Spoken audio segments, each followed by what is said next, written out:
Welcome to Fix It Home Improvement, covering projects that every homeowner should know and great products for home and garden.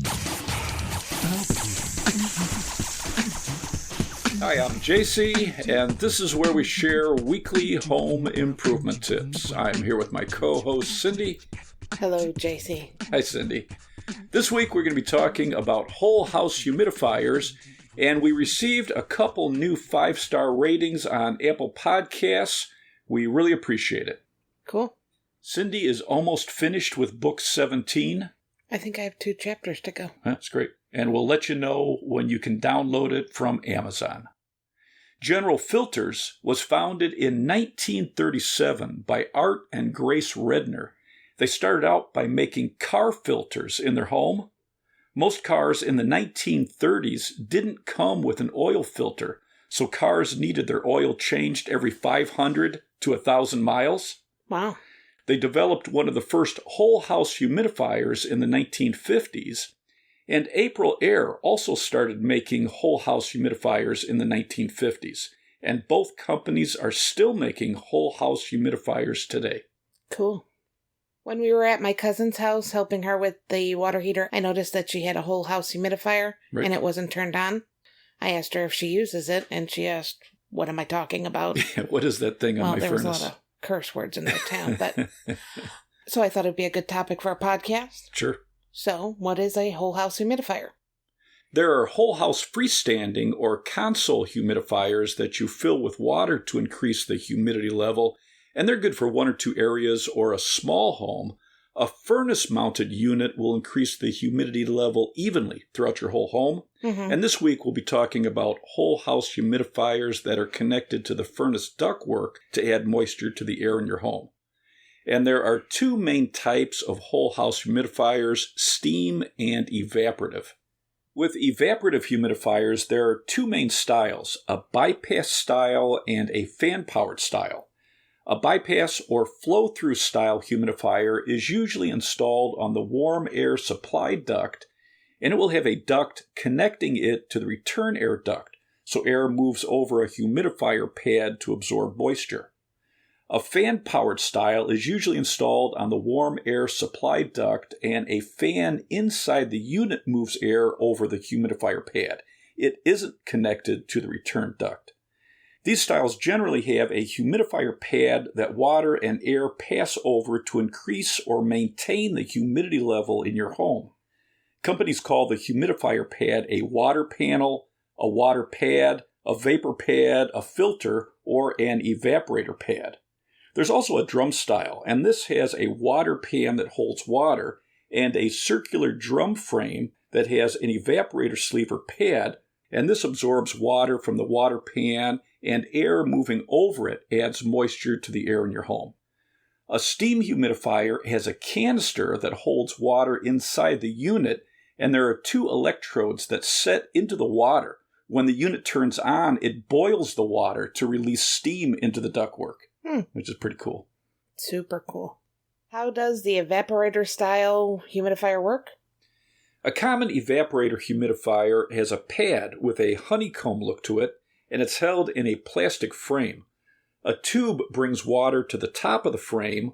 Holes in the top of the frame let the water flow down over the pad, and air moving through the pad picks up moisture. There's an area that collects water at the bottom of the frame, or the unit will have a drain pan that's connected to a drain pipe for the excess water. Not all units will have a pad in a frame. Some have a plastic water distributor that snaps onto the top of the pad, or the pad could come in a disposable frame. With a drum-style unit, the sleeve or pad rotates in a tray of water and air passes over it. Okay. Why does the pad need to be replaced? When the pad is saturated with water, air flowing through it causes the water to evaporate.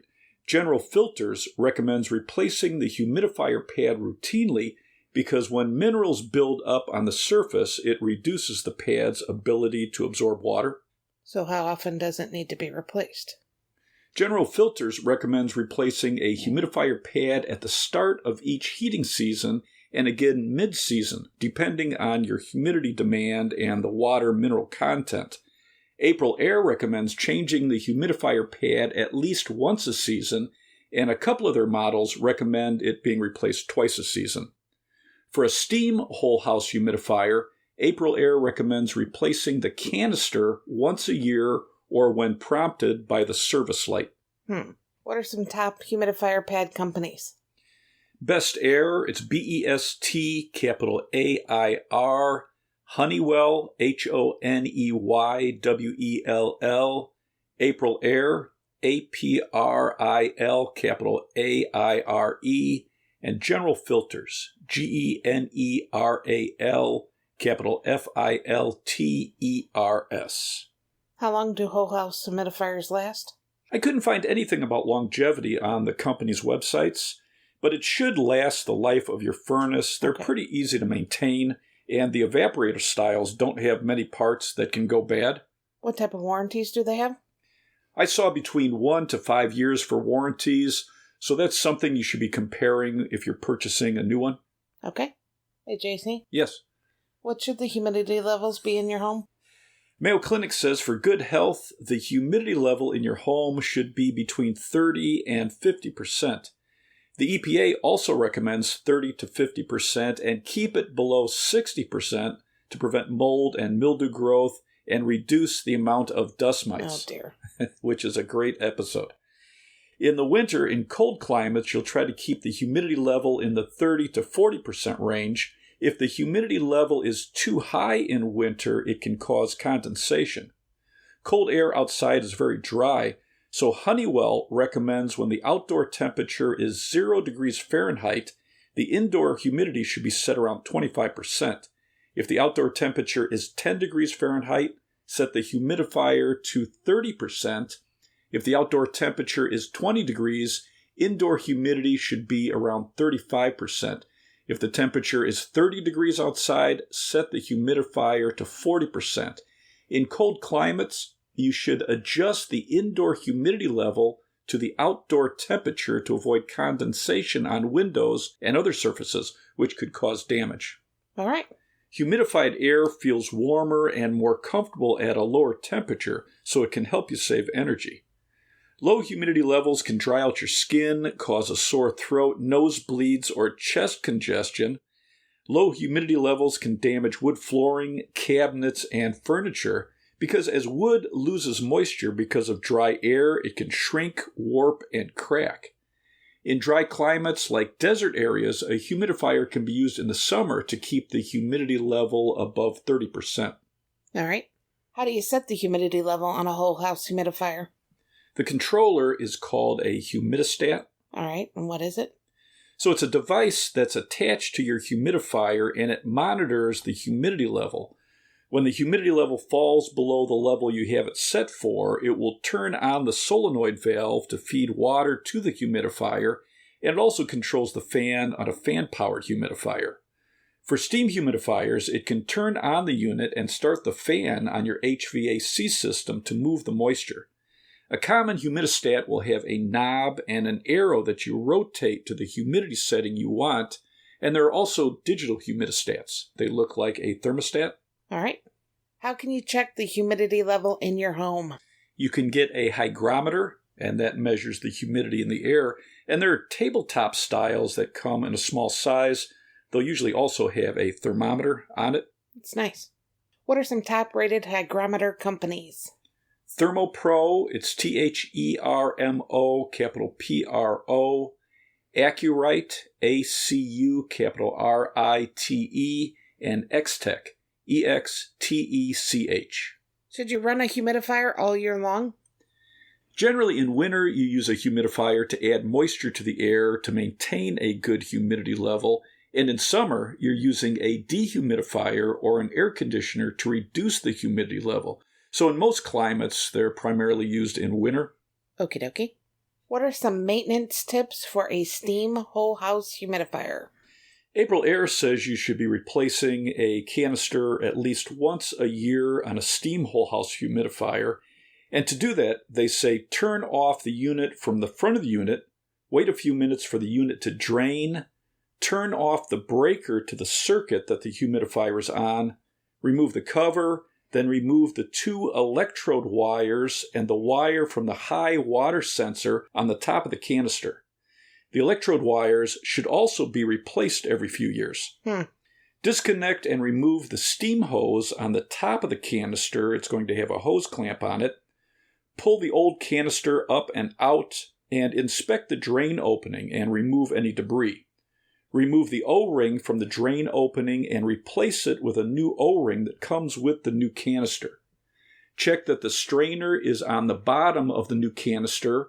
Put the new canister into the unit, connect the steam hose, attach the high water sensor wire and the electrode wires. And either electrode wire can go to either side. It's not polarized. Okay. Replace the cover, turn on the breaker, and then turn the unit on. Honeywell recommends the same steps, but they also recommend removing the drain valve under the canister and cleaning it. But check the manual for your model. All right, easy enough. What about an evaporator-style humidifier? For many fan-powered models with a humidifier pad, you're going to have to turn off the power to the furnace and remove the cover to get to the pad. With other models, you can pull out the frame that's around the pad from the top or the side. And once you've removed a frame with a pad inside, you'd remove the top and pull out the old pad. The top may have a buildup of minerals which can be cleaned off. Check that none of the openings are blocked. April Air says that the minerals can be left on the top to help the flow of water. The bottom of the frame with the drain hole can have a buildup of mineral deposits, and you can clean it with a 50-50 solution of vinegar and water. But as long as the drain hole isn't blocked, it's going to drain fine. The new pad will be marked on one edge, and that's the top. So you'd slide it into the frame with the mark up, then you'd snap on the top of the frame. Make sure the drain on the bottom of the frame is sitting over the drain tube when you put it into the unit, and the water tube is on the top of the frame. On some units, the water supply tube has to be pulled off before you can remove the frame, but check the manual for your model. There are some differences. Okay. Any other maintenance tips? You drew a really nice picture, by the way. Thank you. Drum-style humidifiers have an evaporator sleeve that rotates in water held in a water pan. That sleeve should be replaced at least once a year, and the water pan should be cleaned with a 50-50 solution of vinegar and water. All right. What are some troubleshooting tips for a whole house humidifier? To check if your evaporative humidifier is working, make sure the water valve is open, turn the humidifier control to the highest setting or turn it to test, turn up the thermostat on your furnace so it's at least 10 degrees higher than the room temperature. The furnace blower has to be running to activate the humidifier on most systems. You should hear a click from the solenoid that the valve opened, and you should see water flowing out of your drain hose. If no water is flowing out of the drain hose, the most common problems are a clogged inlet strainer on the solenoid, a bad solenoid, or a bad saddle valve. What's a solenoid?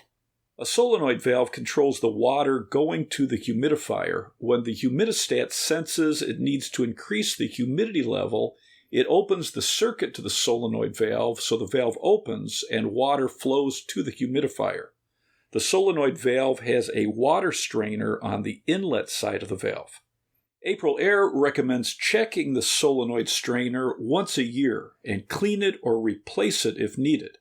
To check it, turn off the water valve to the solenoid. Use 2 small adjustable wrenches to remove the compression nut on the inlet side of the valve and remove the water tube. Pull out the strainer with a finishing nail or something similar. Clean or replace the strainer, and you can get a new strainer online. Cool. Do you have any other troubleshooting tips? When you have that tube off from the water valve to the solenoid, you can test the water flow by turning the water valve on and checking the pressure. If you have a saddle valve, the small opening where it taps into the water pipe can get clogged. And that's why many communities don't allow saddle valves anymore because they have such a high fail rate. Right. If no water is coming out of the saddle valve, you should replace it with a quarter-turn shutoff that goes to the solenoid. What is a saddle valve? A saddle valve is primarily designed to add a valve to copper pipe, and most are self-piercing through copper. The compression valve sits on top of one saddle, the other saddle goes on the opposite side of the pipe, and 2 bolts hold it in place so you're clamping it onto the pipe. Yeah. There's a rubber gasket under the saddle with the shutoff. At the bottom of the shaft on the handle is a sharp point, and that will pierce through the copper when you turn the handle fully clockwise. Mm-hmm. So it's a pretty easy system. When you open the valve by turning it counterclockwise, the shaft rises out of the hole and then the water flows. But the small hole can get clogged with debris over the years, or the shaft can corrode and block the opening. Right. Leaks are also common under that rubber gasket if the end of the shaft deformed the pipe as you turned it down clockwise, so it doesn't sit flush on the gasket. Right. So it's a very easy way to add a valve to existing copper pipe, but they have such a high fail rate that it's much better to have a quarter turn shutoff valve. Well, this is like one of the first videos that we did at my grandpa's house. Right. We put in a saddle valve, and I'm like, that's it? Right. And yeah, very easy. I don't know, because they sold the house. I don't know if it's still there. Right. I would doubt it. Probably needs to be replaced. Okay, back to the troubleshooting tips. So if you've cleaned or replaced the solenoid inlet strainer and you've tested the water pressure from the water shutoff valve, you can test the solenoid, and they need to be replaced routinely. Okay. To test it, you'd remove the wire nuts from the wires connected from the humidifier to the solenoid and keep the wires twisted together. Test the wires for 24 volts with a multimeter. You'd turn up the furnace and turn up the humidifier. When the furnace is running, if you have 24 volts and no water is flowing and you didn't hear a click, the solenoid is bad and it needs to be replaced. And you can order a new one online. Make sure you check the voltage on the label on the old solenoid, but most of them are just a standard 24-volt solenoid for a humidifier. Mm-hmm. If you test the wires from the solenoid when the furnace is running and you don't get 24 volts and the solenoid didn't click, it could be the humidistat, but that doesn't happen often. Okay. If water is running continuously out of your drain pipe, the solenoid is stuck in the open position and it needs to be replaced. Cool. How do you replace a solenoid? You would turn off the power to the furnace and then turn off the water valve to the solenoid. Remove the wire connectors from the wires on the solenoid, and they could be inside the unit. You might have to remove the cover and separate the wires. Loosen the compression nuts on the tubing on the inlet and outlet sides. Use 2 small adjustable wrenches, one holding the solenoid, and use the other one on the nut. You're going to pull out the tubing on each side, then remove the screws or the nuts that hold the old solenoid in place. Mm-hmm. Make sure the water strainer is slid into the inlet side of the new solenoid. There will be an arrow on the solenoid to show the flow of water. Attach the new solenoid with screws or nuts, then connect the tubing and tighten the nuts. Use 2 adjustable wrenches to snug up the nuts, but don't over-tighten them. Connect the wires with wire nuts, turning them clockwise. Polarity doesn't matter on a basic solenoid, so you can connect either wire to either one of the wires on the humidifier. Replace the cover if you removed it, turn on the water and electric, and then check the solenoid while it's running to make sure there isn't any leaks, and tighten the nuts if needed. All right, easy enough. What are some top-rated whole house humidifier companies? April Air, Honeywell, and General Air. That's General, capital AIRE. Do you have anything else to add?